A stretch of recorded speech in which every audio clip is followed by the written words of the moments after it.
Ya. Assalamualaikum warahmatullahi wabarakatuh. Eh, Waalaikumsalam warahmatullahi wabarakatuh. Bapak Ibu yang berbahagia yang malam ini tergabung di dalam eh,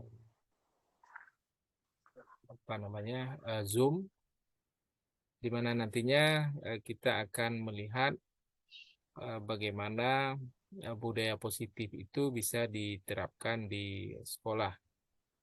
Nah, sebelumnya eh, terima kasih kami ucapkan kepada Bapak Ibu yang sudah menyempatkan waktunya untuk bergabung dalam ruang Zoom ini, di mana semua ini nantinya akan berujung kepada pemahaman kita terkait dengan budaya positif.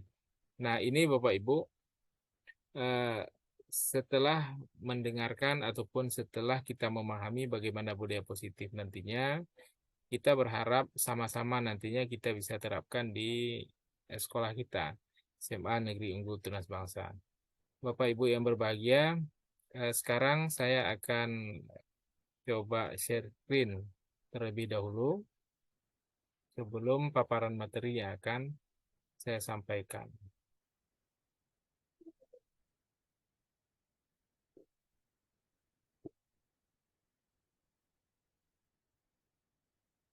Nah, ini Bapak Ibu, sudah tampil di monitor belum?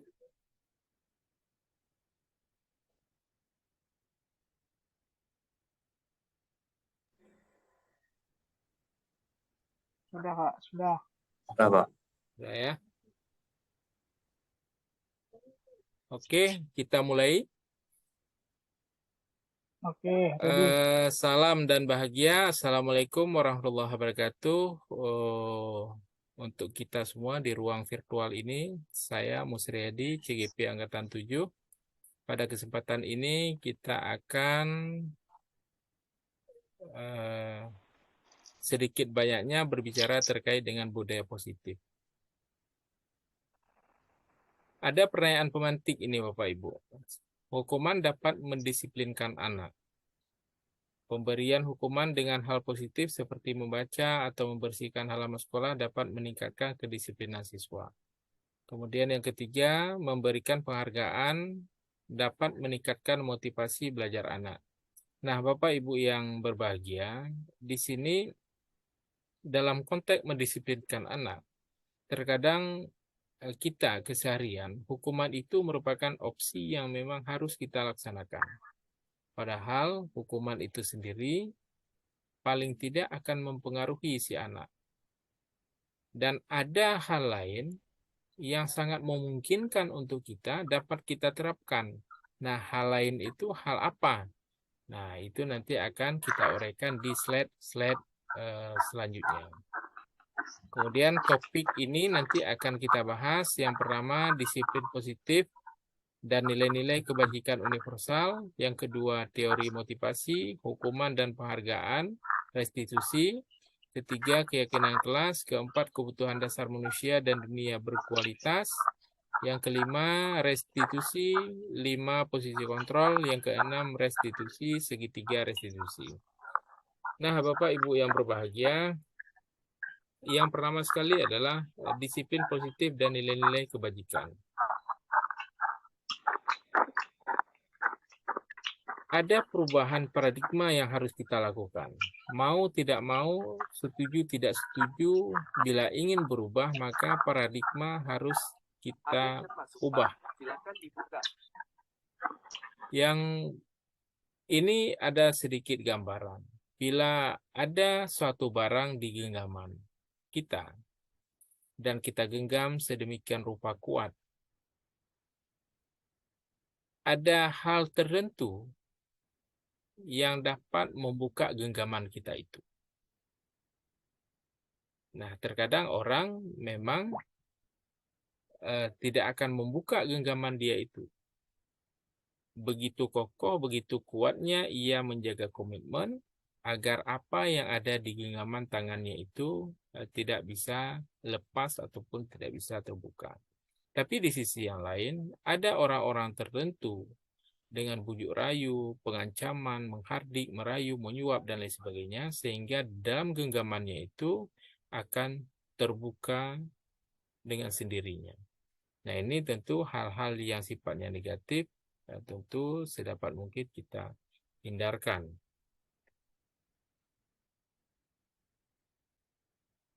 Kemudian dalam disiplin positif itu ada teori kontrol namanya, teori kontrol ataupun teori pilihan. Menurut Dr. William Glasser. Nah, di sini pada tabel ini Bapak Ibu dapat membaca, Anda tidak bisa mengontrol orang lain, hanya Anda yang bisa mengontrol diri Anda. Ini mempunyai makna bahwa belajar kontrol diri dengan menggali potensi agar tercapai tujuan mulia, yaitu sesuatu yang menjadi seseorang yang kita inginkan berdasarkan nilai-nilai yang kita hargai. Kemudian, semua perilaku memiliki tujuan. Ini teori motivasi. Yang pertama adalah untuk menghindari hukuman, yang kedua untuk mendapatkan imbalan. Nah, ini keseharian yang kita lakukan. Inilah yang keseharian yang kita lihat, ya. Kemudian untuk menghargai diri sendiri, nilai-nilai kebajikan universal, keyakinan kelas. Model berpikir menang-menang atau kolaborasi dan konsensus menciptakan pilihan-pilihan baru. 5 posisi kontrol. Yang pertama, sebagai penghukum, pembuat rasa bersalah, teman, pemantau, manajer. Di sini dalam konteks segitiga restitusi ada menstabilkan identitas, validasi kebutuhan, dan menanyakan keyakinan. Realitas kebutuhan kita berbeda. Kita berusaha memahami pandangan orang lain tentang dunia. Setiap orang memiliki gambaran berbeda. 5 kebutuhan dasar manusia: bertahan hidup, penguasaan, kasih sayang dan rasa terima, dan rasa diterima, kesenangan, dan kebebasan. Apa makna disiplin? Disiplin berasal dari bahasa Latin, disciplina, yang artinya belajar. Makna asal dari kata ini berkonotasi dengan disiplin diri dari murid-murid. Disiplin diri membuat orang menggali potensinya menuju sebuah tujuan, apa yang ia hargai. Namun dalam budaya kita, makna kata disiplin telah berubah menjadi sesuatu yang dilakukan seseorang pada orang lain untuk mendapatkan kepatuhan. Kecenderungan umum adalah menghubungkan kata disiplin dengan ketidaknyamanan, bukan dengan apa yang kita hargai atau pencapaian suatu tujuan mulia. Ada nilai-nilai kebajikan universal. Nilai-nilai kebajikan yang dicapai oleh setiap anak Indonesia kita kenal dengan profil pelajar Pancasila. Beriman, bertakwa kepada Tuhan Yang Maha Esa, dan berakhlak mulia, mandiri, bernalar kritis, berkebinekaan global, bergotong royong, dan kreatif. Nah, Bapak Ibu yang berbahagia, nilai-nilai kebajikan universal ini yang semuanya itu tertuang dalam profil pelajar Pancasila memang pada akhirnya benar-benar harus merupakan tujuan dari kita bersama. Kemudian kita masuk ke teori motivasi dan hukuman, teori motivasi, hukuman, dan penghargaan restitusi.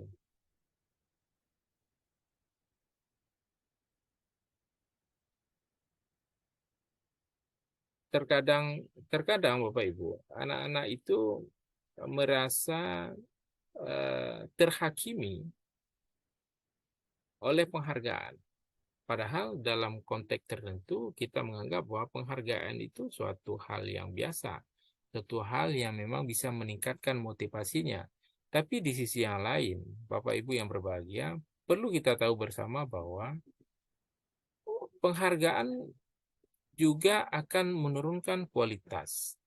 Penghargaan mematikan kreativitas. Penghargaan mengurangi motivasi intrinsik. Nah, lebih jauh nanti kita akan uraikan ini semua.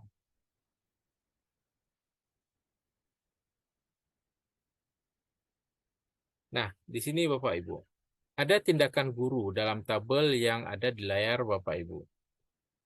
Tindakan guru mencatat 100 kali di dalam buku kalimat, saya tidak akan terlambat lagi karena terlambat ke sekolah. Ini contoh. Misalnya, terlambat apel pagi itu di sekolah misalnya. Ya, kita berkomitmen bahwa setiap siswa akan menulis, saya tidak akan lagi terlambat ke sekolah misalnya, ataupun saya anak yang rajin. Nah, kita lihat apakah menuliskan kalimat pada lembaran kertas sebanyak 100, 150, atau 200 itu merupakan hukuman atau konsekuensi. Mari kita lihat pada tabel selnya. Ternyata hukuman, Bapak Ibu. Artinya, menulis itu pun bukan sebuah alternatif yang memang bisa ditolerir. Tapi ya apa boleh buat. Ya, selama ini itulah yang memang kita anggap hal yang memang bisa merubah si anak dari tadinya tidak disiplin menjadi disiplin.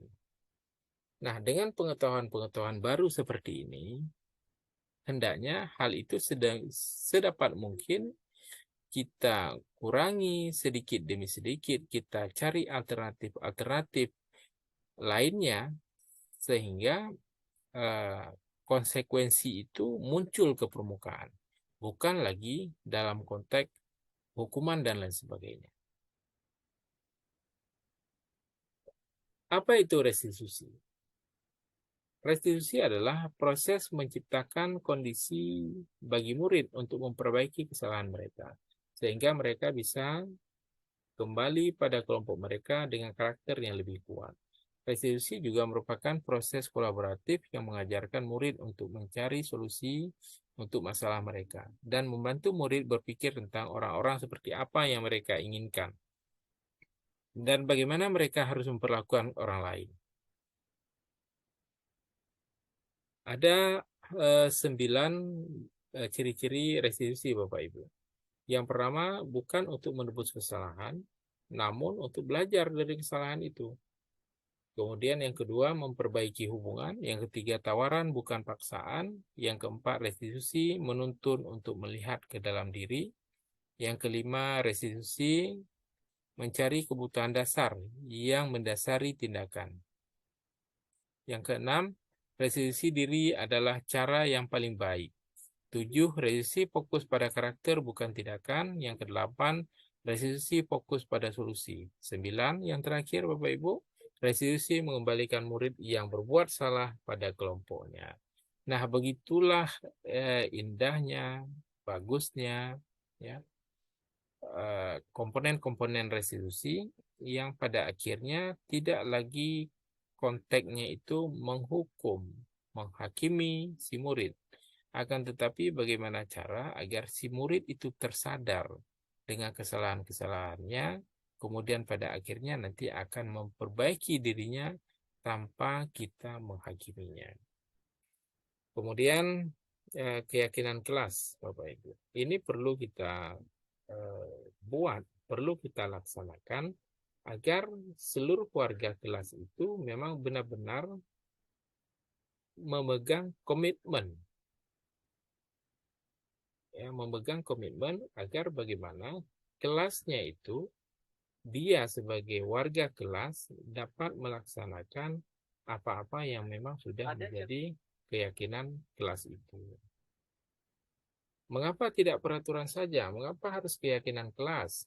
Itu timbul pertanyaan. Mengapa kita memiliki peraturan harus menggunakan helm bila mengendarai kendaraan roda 2? Mengapa kita memiliki peraturan 3M menggunakan masker, cuci tangan, dan menjaga jarak 1,5 meter? Mengapa kita memiliki peraturan harus datang tepat waktu pada saat mengikuti pelatihan? Untuk mendukung motivasi intrinsik, kembali ke nilai-nilai keyakinan-keyakinan lebih menggerakkan seseorang dibandingkan mengikuti serangkaian peraturan. Nah, inilah ihwal dari keyakinan kelas tadi, Bapak Ibu. Dengan adanya keyakinan kelas, maka nilai-nilai itu tadi itu lebih mengena di pribadi-pribadi siswa. ketimbang peraturan-peraturan yang dibuat, yang ditulis, yang terkesan dipaksakan, dan pada akhirnya para murid juga terpaksa untuk melakukan itu. Dengan menumbuhkan keyakinan-keyakinan kelas ini, maka diharapkan para murid dapat melaksanakan berbagai macam aktivitasnya itu sesuai dengan apa yang mereka yakini. Kalau kita melihat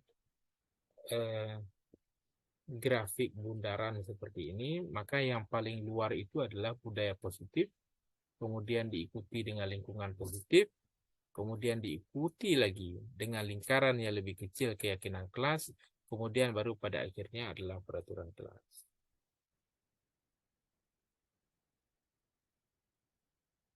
Ini Bapak Ibu yang berbahagia, yang merupakan kesepakatan kelas. Ya, misalnya kami guru dan murid saling menyayangi. Ini Bapak Ibu nanti coba dipilih yang mana kira-kira merupakan keyakinan kelas. Kami murid yang sangat bersemangat. Kami murid yang peduli dengan teman-teman. Nah, inilah mungkin hal-hal yang terkait dengan keyakinan kelas, kesepakatan kelas. Nah, pada akhirnya nanti kesepakatan-kesepakatan inilah yang pada akhirnya nanti akan membuat mereka itu tidak akan pernah melanggar, karena itu merupakan sebuah keyakinan mereka.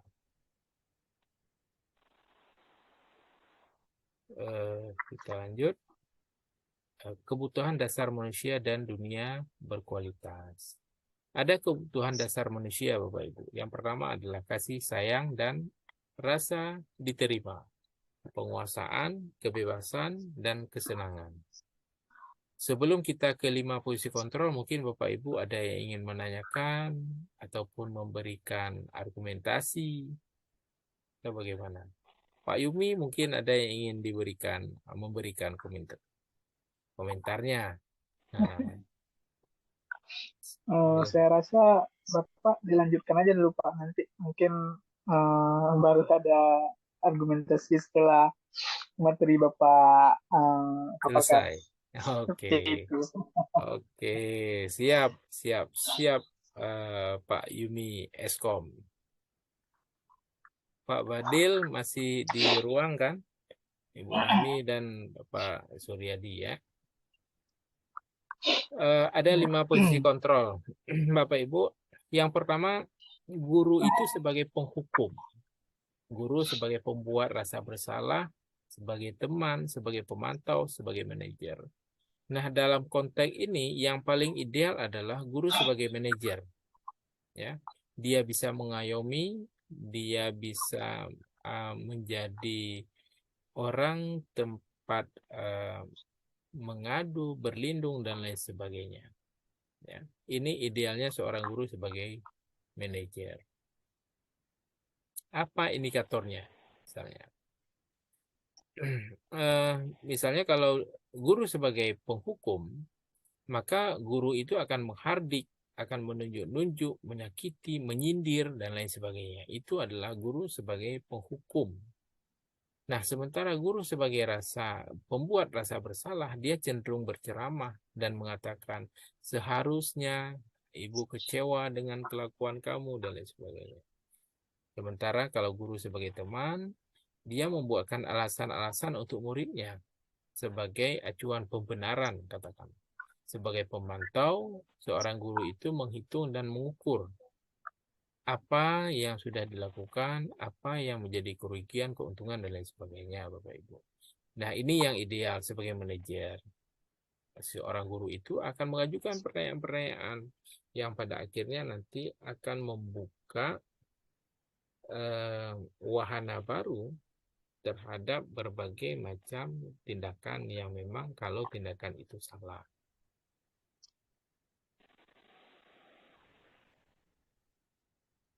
Kemudian yang keenam adalah segitiga restitusi. Ada 3 sudut, ada 3 bagian yang memang harus kita lalui dalam konteks menyelesaikan sebuah masalah. Yang pertama adalah menstabilkan identitas, kemudian validasi kebutuhan, kemudian baru nanti pada akhirnya menanyakan keyakinan. Contoh menstabilkan identitas. Guru berkata, berbuat salah itu hal yang manusiawi. Tidak ada manusia yang sempurna. Bapak juga pernah berbuat salah. Nah, itu adalah contoh-contoh kata-kata yang akan bisa menstabilkan identitas. Kemudian yang kedua baru nantinya validasi kebutuhan. Bapak Ibu. Validasi kebutuhan ini, misalnya guru berkata, kamu bisa saja kan melakukan hal yang lebih buruk, tapi kamu tidak melakukannya, misalnya. Kamu pasti punya alasan mengapa kamu melakukannya. Itu adalah bentuk-bentuk kata yang pada akhirnya akan memunculkan alasan-alasan kenapa si murid itu melakukan kesalahan itu. Kemudian yang terakhir adalah menanyakan keyakinan. Misalnya guru mengatakan apa nilai yang kita percaya di kelas sekolah kita, misalnya nilai-nilai universal apa yang telah kita sepakati.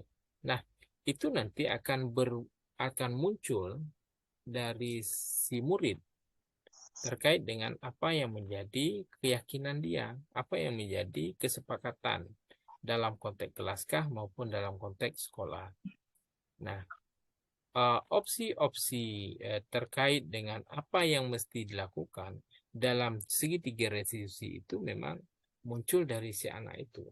Sehingga keikhlasan, ketidakterpaksaan si anak itu untuk melakukan hal-hal yang memang sudah merupakan keyakinan kelas atau keyakinan sekolah itu dapat terwujud dengan sendirinya. Nah, mungkin itu saja Bapak Ibu. Slide-nya pun sudah habis. Mungkin sebagai penutup atau sebelum saya tutup, tadi Pak Yumi janji selesaikan dulu, Pak Bos selesaikan dulu apa namanya presentasinya, nanti baru ditanyakan ataupun apa. Oke Pak Yumi, terkait dengan slide yang ditampilkan juga boleh ditanyakan atau di luar ini, di luar konteks ini juga boleh, tidak masalah. Silakan. Bagaimana Pak Fadli? Saya lagi mikir nih pertanyaan yang harus saya lemparkan. Pak Fadli, Ada mana Pak nih? Suryadi juga ini, ada Ibu Rahmi, boleh. Saya lagi mikir nih, jadi sambil saya mikir, jadi Bapak Ibu tanyain duluan.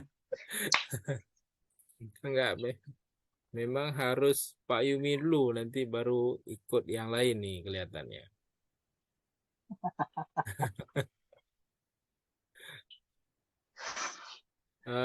Ya boleh. Apa kira-kira yang mau kita diskusikan? Atau begini Pak Yumi, kita stop screen dulu lah ya. Oke, boleh. Stop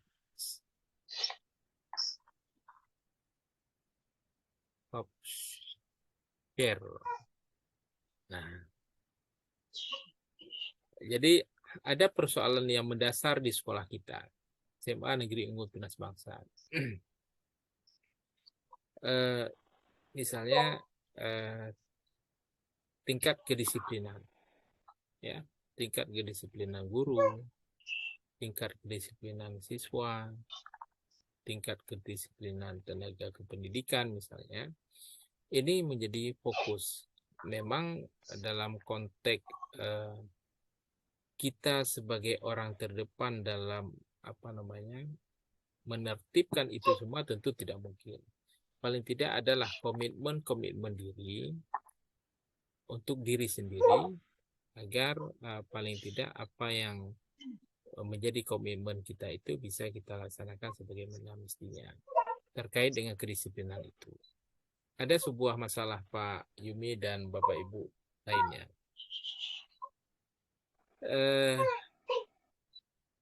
Persoalan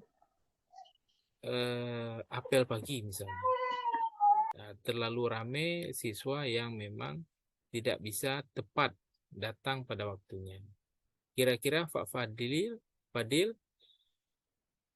apa solusi yang paling bagus untuk itu?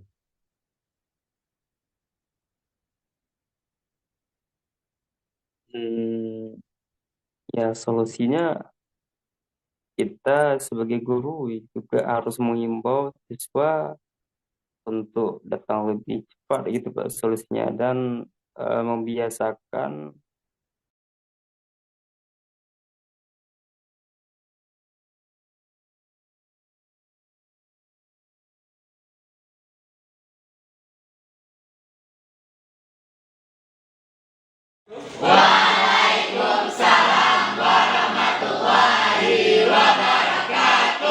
Kembali lagi, hari ini kita belajar mata pelajaran pendidikan Pancasila dan Kewarganegaraan. Hari ini materinya hak asasi manusia, yang kita di dalamnya akan berusaha aturan-aturan yang menurut kita bagus itu akan dituangkan dalam tata tertib siswa. Ya, permainannya adalah kalian akan berhitung dari 1 sampai dengan 6. Ya, dari 1 sampai dengan 6, kelipatan 6, maka siapa saja nanti yang mendapatkan angka kelipatan 6, maka dia akan mengatakan Pancasila sebagai dasar negara kita. Gimana? Paham?